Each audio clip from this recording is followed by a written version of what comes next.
New York's for Hold on, ready? 3, 2, 1. All right. So, welcome to another episode, episode number 2 of the Non-Legends of Wrestling. Uh, I'm here with Non-Legends of Wrestling, Nick Durst. Nick, how are you? What's going on, Frank? Yes. Doing pretty well. Yes. Lots of good stuff in WWE right now. Yes. And what are you doing these days, Nick? You want to tell Right now, I'm working with EliteSportsNewYork.com, doing writing over there, videos for Mets, Giants, Knicks, and of course, got 2 podcasts: the Mets Cast and Actually You're Wrong, and Actually You're Wrong do a ton of WWE talk. This guy's got more plugs than you can mention. Of course, you're a non-wrestler. You have nothing to do with the wrestling business except being a fan like me, right? Very true. Been lucky enough to interview a few wrestlers. Oh yes.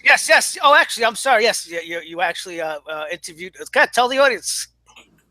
Yeah, I actually interviewed Charlotte, Fandango, Ryback, and Eva Marie, one of the all-time great divas. And that was where at the. That was with the Brooklyn Cyclones. Used to be their on-air host of their weekly show. Any interesting stories they had to tell you? This was when Charlotte's rise, when she was just leaving NXT, and she was starting to feud with her with Paige and Becky, feuding, with the Bellas, Alicia Fox, the world famous Bella. I can't forget that. So talking about them, and I actually asked her. I said, do you think it's realistic? Do you think you could be main eventing a match within the next year? And a pay-per-view or Raw, and it turns out she main evented a bunch, and even a Hell in a Cell match. Yes, and we'll definitely be talking about her as she figures.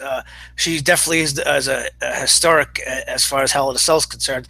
So basically, I'll give a quick history. I can't do my Conrad voice. I have him in my mind right now.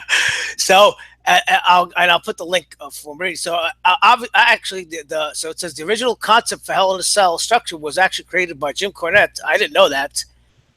As it was detailed in the kayfabe commentary series timeline of WWE 1997, and Cornette described the concept as a combination of a cage, which was surrounded by the majority of the ringside area. The cage design was made popular in Memphis wrestling, and it was used in the NWA, WCW, of course, from War Games. I remember, and of course, his nemesis Vince Russo said he probably came up with the name Hell in a Cell, and of course, those two hate each other, and. So the Hell in a Cell, the first Hell in a Cell match was introduced at WWF Bad Blood on October 5th, 1997 at the Kill Center. And it was, leading up to this, it was built around The Undertaker coming off a loss to Bret Hart from SummerSlam 1997, where Shawn Michaels was the special guest referee. And that led up to the first Hell in a Cell match with Shawn Michaels and The Undertaker. And who could forget? Everybody didn't know much about this. I mean, up to this point, we were pretty much used to the regular steel cage, but now this was a super huge cage, and it was enclosed from the roof. And who could forget the iconic images of when they were on top of the roof? Undertaker was raking Shawn Michaels' face, and they had a nice camera angle. That's such a beautiful camera angle, and you saw Shawn Michaels dripping blood onto the camera down at the ring. Nick, do you have any recollections of watching the early the Hell in a Cell matches? I really don't remember Shawn Michaels versus Undertaker at all. The first one I remember would have to be Undertaker versus Mankind, the most famous. Oh yeah, that's of course that's iconic. We'll talk about it. I honestly, that was when the first Hell in a Cell match took place.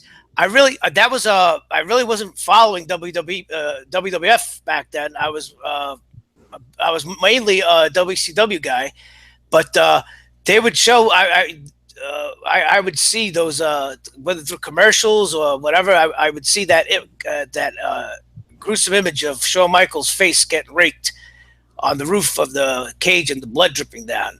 And of course, the following year, the second match would be they would one up it.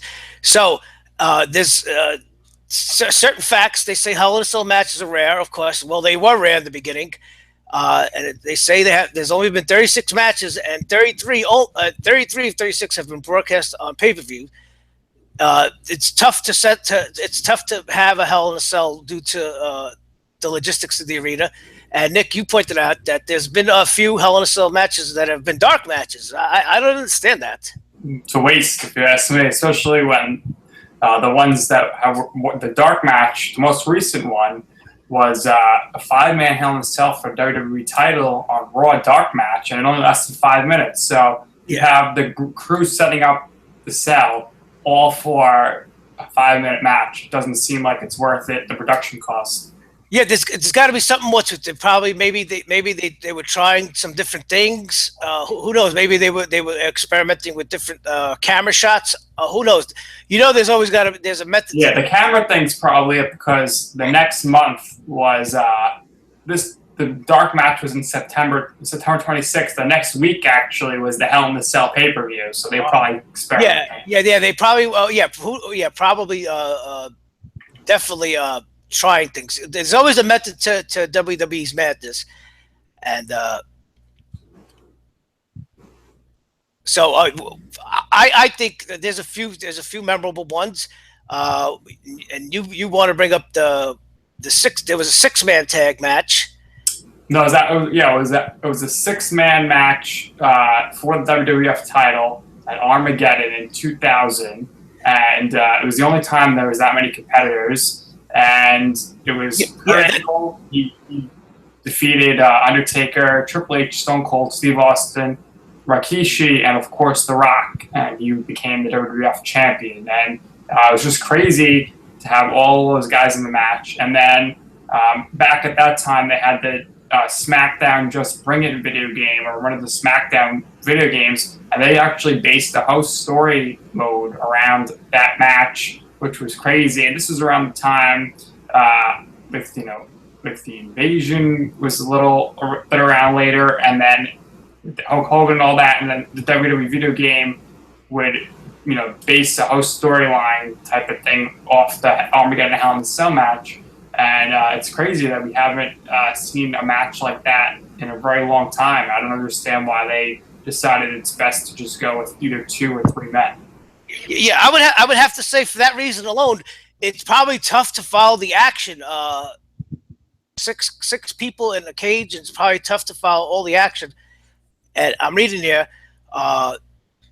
There was in this match. It says in the early portion of the match, Vince McMahon, Pat Patterson, Gerald Briscoe were trying to stop the match by attempting to demolish the cell with a truck. Do you remember that? Not quite. I don't remember that.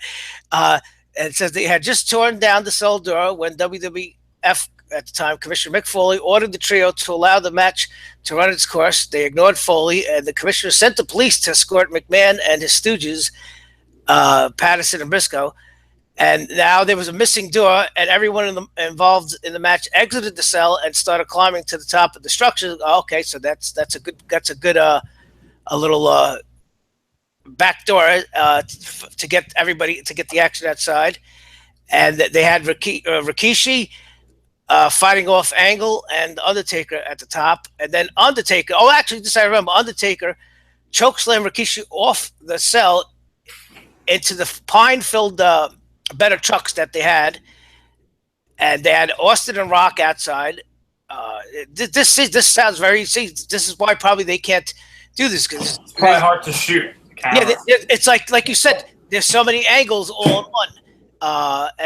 And the Rock, it says punch Triple H out of the ring,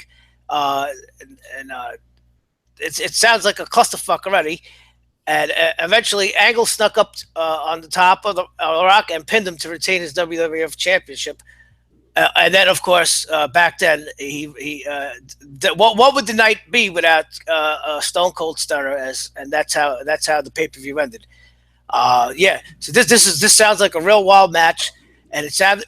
I guess back then during the invasion, there was just so many top stars in their prime, and they just had to. Yeah, this is a star-studded match outside of Rikishi, who is a Hall of Famer. But listen. Then he did it for his cousin, The Rock. He ran over. Yeah, but I mean, you could. All these guys are Hall of Famers, so. So this was definitely one of the, this is definitely an exciting match, and then of course we'll talk about Charlotte, as you mentioned. Charlotte and Sasha Banks, which was I liked it, and it was just recent. Actually, it was the last one, right? The last one is the main event of the 2016 Hell in a Cell pay-per-view, and first time ever, obviously, and they main evented. I thought they were fantastic, and people complained about the finish, but overall, very very solid match, and this was in the height of their feud, and they had an amazing feud. Before we get into their match and other matches, the Hell in a Cell it used to be just one match featured on a card on a pay-per-view, and then of course WWE of course has to always play out a good thing, and they actually started creating pay-per-views based entirely on Hell in a Cell. Do you think that took away from Hell in a Cell? See, I think it did, only because with the Hell in a Cell pay-per-view, originally I was expecting every match to be in a Hell in a Cell, which would make more sense. They don't do that, so it's totally random. Right, so they're basically selling the pay-per-view off the name Hell in a Cell. Right. I don't really like the gimmick pay-per-views. The only gimmick pay-per-view that makes sense to me is Money in the Bank. But other than that, I don't like Hell in a Cell, Extreme Rules, TLC. It's too forced, if you ask me. Yeah, and if I'm not mistaken, the first Hell in a Cell pay-per-view was on October 4th, 2009. So getting back to this match with Sasha and Charlotte Flair, these two were definitely took the women's division by storm, and no longer was it the Divas division due to these two. I think they had a lot of influence on it, and they are Charlotte Flair and herself and Sasha. When they're allowed and they're given time, these two can put on classic matches. In my opinion, you forget these are females. Me and you, we're big fans of them. I think definitely they could main event any pay-per-view if given the right build-up. Right. I mean, Charlotte, you could say right now she's the greatest of all time. Like, her accomplishments unmatched. The pay-per-view streak was amazing. But you think she's the best women's wrestler of all time right now? If somebody said to me she's the best, I wouldn't have like a huge argument. I mean, obviously, Moolah and Mae Young, people always say, but in this era, it's so different now. I think it's a lot more difficult to be a woman in this type of media era and everything, and the way that WWE does their shows. You're working 4 or 5 shows a week, traveling town to town, right. And you're getting. I mean, at this point, especially Charlotte, she gets the chance to do very long matches. So I think she. Oh yeah, they have confidence in her. A lot of people will argue that maybe Gail Kim is in her league, or maybe even better because she's been around a little longer. But of course, a lot of fans don't get to see Gail Kim because she wrestles for Impact or GWF, whatever it is now. Gail Kim, of course, she was in WWE, but for whatever reason, she hasn't worked out. I would love to see, before it's all said and done, Gail Kim come back to WWE and have a feud with Charlotte Flair. That would be tremendous. So, is there any highlights that you remember from this match? I mean, I had a table involved. I think Sasha was like taking Charlotte's face against the cell, which was pretty crazy. But the other thing that I want to mention from this actual pay-per-view, what people forget, it's the Kevin Owens versus Seth Rollins match. The match wasn't good, but the finish was amazing where the referee couldn't see, and Chris Jericho came in the ring to help Owens win. That was crazy. Right. Yeah, I do remember that. But this match, and leading up to it, there was a concern about allowing two female competitors in the diabolical structure, the steel structure. What if they got hurt?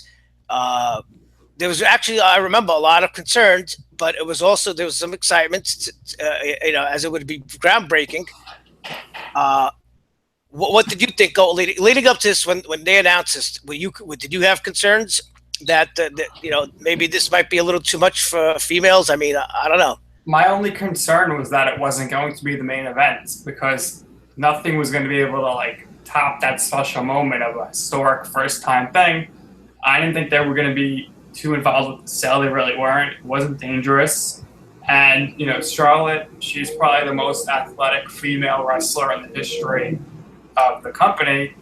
Sasha, she's on her level too. So I wouldn't have any concerns. I just was concerned it wasn't going to be the main event. Well, I know leading up to it, there is some talk that they didn't want it to be the main event, but they made the right move. Yeah, they definitely have that rare chemistry, where I could picture 10 years from now them having a match and still putting on a show. So obviously, probably when they had the run through, before the pay-per-view, they must have showed that they were able to pull it off, and whoever put the match together, the producers, were probably Art Anderson or Michael Hayes, they probably reported good things and gave them a vote of confidence for them to be in the main event. I think it was great. It's groundbreaking. Could they do it again? Could anybody, another female, do it again? I don't know. What do you think? I would think that Charlotte would have to be in the match just because that's the star power right there. Is there anybody in the women's roster right now that you think could step into the cage with Charlotte? Nia Jax, because it looks like a realistic matchup size-wise, and the last time these two fought was Charlotte's last match on Raw, and Nia destroyed her. Yeah, I don't know, but you think she could move around in the cell? Yeah, I mean she's bigger, but I think she's athletic. I mean, after all, she is The Rock's cousin, like half the roster. That would be a sight to see her climb the Hell in a Cell. But some highlights from this match was Sasha Banks when they went outside. Charlotte threw Banks through the broadcast table with a power bomb. It says Banks is about to be taken away on a stretcher, and Charlotte. Oh yeah, I remember that now. The match almost didn't start or something. Right, and then of course they did the old. She got up off the stretcher and ran back to the ring. There was, and that you said it earlier. The finish. This is headed to almost to a 4-star match, I think. But then the ending kind of, I don't know what happened at the end. The finish was Charlotte. What'd she do? She hip tossed Sasha onto the table that was in the ring. Yeah, it didn't break. Yeah, it didn't. She had to do a natural selection, and it was like a quick finish. Right. I see. Yeah, maybe so. Yeah, of course, those tables they never break when you need them to break. So I think this, as far as Hell in a Cell, this is pretty historic. And then I think we have to talk about, of course, before we run out of time, we have to talk about the most iconic and memorable match, which was The Undertaker and Mankind. Do you have any memories of this match when you like back then when it first? Yeah, I was just wondering, obviously everyone knows Mankind off the cell into the table. See, I was always wondering, was that planned? Was it not? And then Mankind is, stretchered away. I was wondering, was Vince trying to actually stop the match at that point, or was it storyline where Mankind gets off the stretcher and then goes back up by the cage, and then when he goes through the cage, I don't know if that was planned either. I really have no idea. Well, this was actually the Undertaker defeated Mankind at King of the Ring, June 28, 1998, and in 1998 they actually had three matches. There was three Hell in a Cell matches that WWE conducted. The first was on Raw, where the Undertaker and Stone Cold defeated Mankind and Kane. That was June 15th, which led up to the King of the Ring pay-per-view of the Undertaker and Mankind. And then later on that month, later on that year, in August on Raw again. Wow, they had two Hell in a Cell matches on Raw. Yeah, they had a lot of matches that year. It was Mankind versus Kane, and it ended in a no contest. But again, this was still for me. I wasn't too much into WWF at this time. I was still a WCW guy, but seeing this really caught my attention, and as a fan, definitely got my attention towards WWF, and I started tuning into it more. And here, let's play some audio. How they will put their bodies on the line here is beyond description. The Undertaker says, "You want me up there? You want to come up there and fight? I'm going to come up and whip your butt." Oh my God! No, he may not make it up. Undertaker in a very precarious position. Ooh. Nothing between the Undertaker and the concrete floor but imagination. And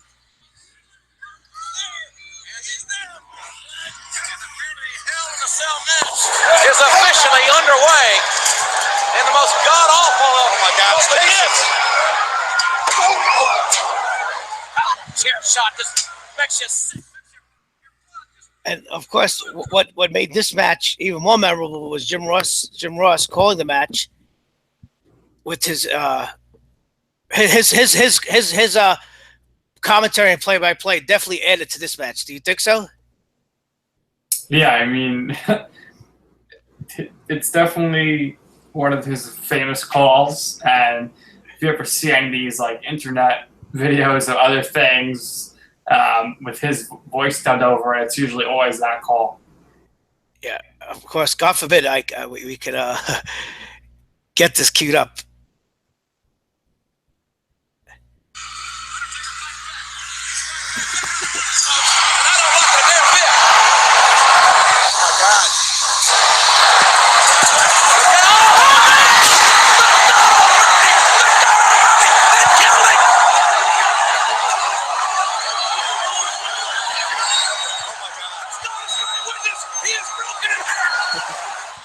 Of course, the good God is his witness.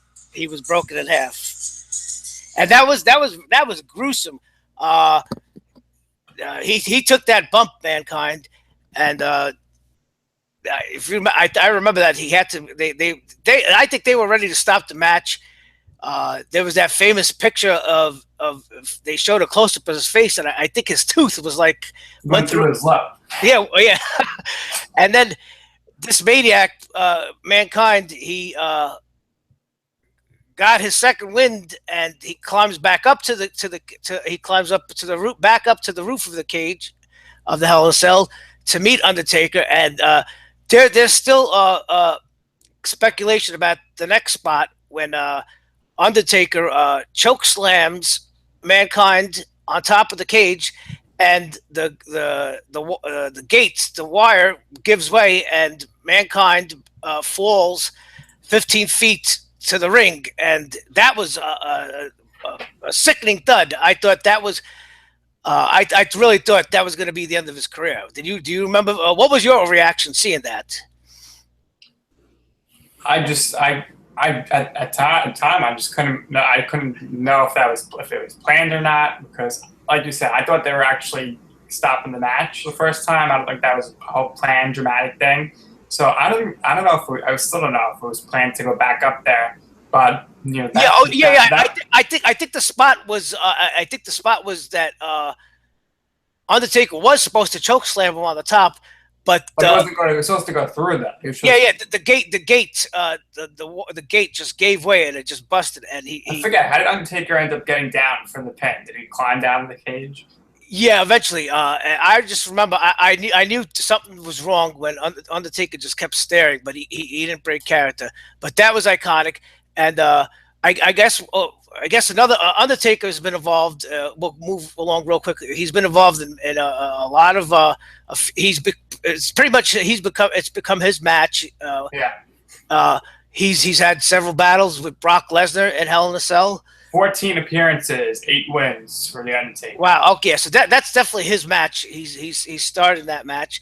That was we already mentioned the one on Raw. Who do you think is more associated or remembered for the Hell in a Cell, Undertaker or Mankind? I guess Undertaker, but the iconic moment is that Mankind spot. No one has a worse record in Hell in a Cell than Mick Foley. Oh yeah. 0-4. Well, we had that match. The Undertaker and Mankind. The Undertaker defeated Big Boss Man at WrestleMania 15, 1999.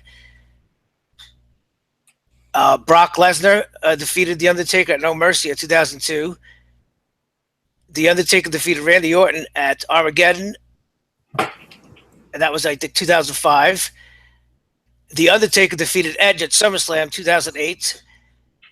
The following year, The Undertaker defeated CM Punk for the World Heavyweight Championship. That was a pretty good match. What did you think about that? Do you remember that at all? Which year was that? That was The Undertaker defeated CM Punk at Hell in a Cell 2009, October 4th, 2009. That was for the World Heavyweight Championship. I think CM Punk had it. I think, Undertaker beat him. That was the first Hell in a Cell pay-per-view, I think. I don't really remember. I think you're right. I think you're definitely right. And the following year, Kane defeated The Undertaker for the World Heavyweight Championship at October 3rd, 2010. And then another famous match, a classic match, was The Undertaker defeated Triple H at WrestleMania 28, 2012, with Shawn Michaels, the guest referee. And that match had intrigue. Of course, Shawn Michaels, best friends with Triple H. And the storyline was that Michaels and Undertaker had 2 classic matches the previous WrestleManias. Of course, Undertaker defeated Shawn Michaels. So what the suspense was, would Shawn Michaels help Triple H defeat The Undertaker to end the streak? He tried. He tried, but he was conflicted. He wanted to, but he couldn't. And that was an excellent match. I think that's the last great Hell in a Cell match. So that's like 5 years now. Yeah, that's like the best one in the last 5 years. I think so. And of course, the iconic moment from that match was after the match, all 3, Undertaker, Triple H, and Shawn Michaels, all 3 of them carried each other to the top of the ramp, and all 3 hugged, and it was dubbed the end of the era. What era did it end? I mean, the two wrestling after, and Shawn Michaels is on TV every month. Yeah, WWE always creates errors. You're not supposed to create errors before. The errors happens after. After we look back on it, you can say, "Oh yeah, that was the end of the era." And then there's been a few stinkers, as we talked about. There's been a few stinkers. Any stinkers that stick out in your mind? Hell in a Cell matches? There's a good number. There was Randy Orton and Mark Henry, 2011. Not good. That was for the world title. Yeah, that was okay. So Mark Henry defeated Randy Orton for the World Heavyweight Championship at Hell in a Cell 2011. Right, and the other one was when CM Punk beat Ryback. That was a stinker because Ryback was so hot back then, and he should have won. And after that, they ended up making him heel. Oh, that was that was a bad decision. What was his name? The special guest referee. Brad Maddox. Brad Maddox. He did the old. He was the regular ref back then. The old low blow, and you know Brad Maddox, from that match changed the careers, I think, of Ryback and Brad Maddox. Ryback never really. You mentioned he was really hot, even though he was still limited in green in the ring. Right. But his I think after the Hell in the Cell, Matt, there was at the Barclays, or maybe not, or some pay-per-view, but the Shield attacked Ryback and their debut. Yeah. After that match, WWE definitely took away Ryback's push. He was never he never reached the same heights after that match, and also same thing for Brad Maddox. On the heels of that match, where he interfered in a major storyline, he was poised to become a big presence on Raw. And actually, he became the GM, but then they didn't do anything with him. Yeah, and he you know, I think they misused him. He could have been that evil, you know, a new evil character, but then they treated him like an idiot. He wasn't strong. You know, the authority never gave him the credibility that they deserve. So of course we know what happened with him and the sex tapes that came out recently last year. He was the mystery man with Paige and those tapes, those leaked tapes. I love all these. Everything is leaked these days. Don't put yourself having sex on your phone, and they won't get leaked. You're familiar with that, aren't you? Yeah, Paige. Yeah. And then when these videos get leaked, oh my god, I feel so violated. No, don't film yourself on your phone. Like what? You have to really go back and look at it all the time. Come on, it's crazy. I'm sorry, but now we're gonna wrap it up. Do you think Hell in a Cell now has lost its meaning now that WWE has a no color, no blood policy? I mean, no, because I don't think that the blade jobs really added too much to it. Maybe in the beginning, but if they bleed, it's not. They never stop a Hell in a Cell match for someone actually bleeding. Right. No, but the argument would be that since it's Hell in a Cell is diabolical, and it's a match used to end the feud. You know the color, the blood.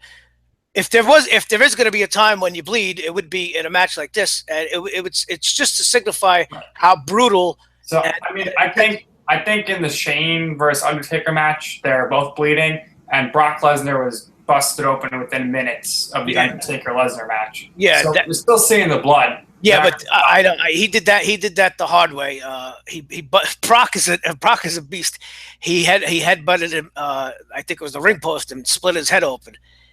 Yeah, who do you think bleeds more, Ric Flair or Brock Lesnar? Well, Ric Flair, he does the blade job, and now in this era now, since there's a no blading policy. Brock Lesnar, his gimmick is that he rams his head against the ring post. We saw that against we saw him at WrestleMania when he fought Roman Reigns. I think maybe that you said that was the last great Hell in a Cell was probably. I think maybe that 2015 Hell in a Cell match with Lesnar and Undertaker. I think that was Undertaker's last great match. That was of course. That was when Brock ripped up the ring mat and exposed the wood. All right. Then Undertaker, he choked out. Yeah. Made him tap. Well, he didn't tap. So.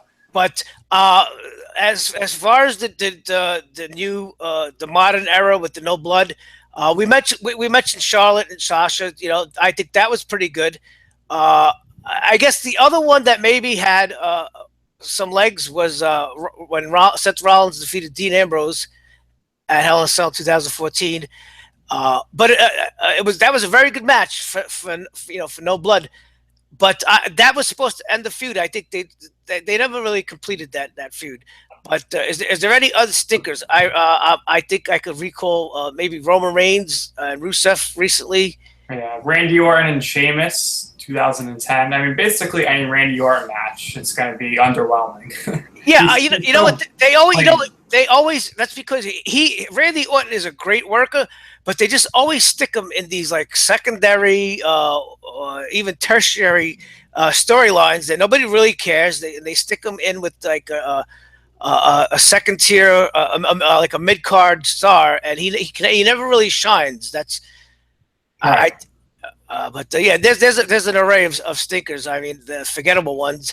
I'm seeing here Alberto Del Rio defeated John Cena and CM Punk 2011. I don't recall that one.